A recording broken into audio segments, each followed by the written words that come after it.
Nakahanap ng paraan ang isang kooperatiba sa lalawigan ng Batangas para hindi masira at masayang ang sobrang supply ng itlog. Sa halip na itapon kapag mababa ang demand, pinoproseso ang mga itlog sa Batangas Egg Producers Multipurpose Cooperative o BEPCO sa bayan ng San Jose. Ilan sa kanilang produkto, pasteurized at powdered egg kung saan tumatagal hanggang 2 taon ang shelf life. Right now, yung produkto namin na existing, yung aming pasteurized egg. Egg in a butter. Pero marami kaming produkto.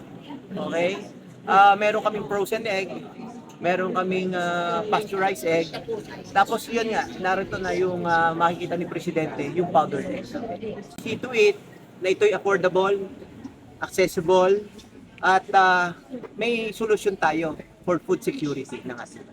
Mismong si Pangulong Ferdinand Marcos Jr. naman ang bumisita kahapon sa pasilidad para makita ang pagproseso at pag-iimbak ng mga itlog.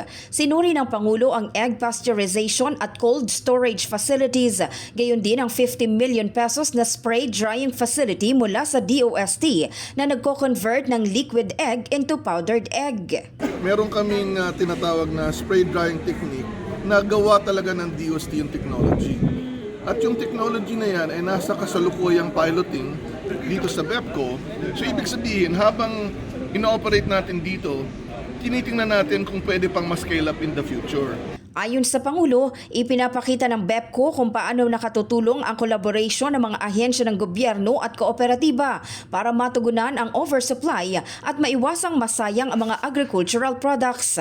Bahagi rin anya ito ng layunin ng pamahalaan na mabawasan ang mga middleman at mas direktang mapunta sa producers ang kita mula sa kanilang produkto.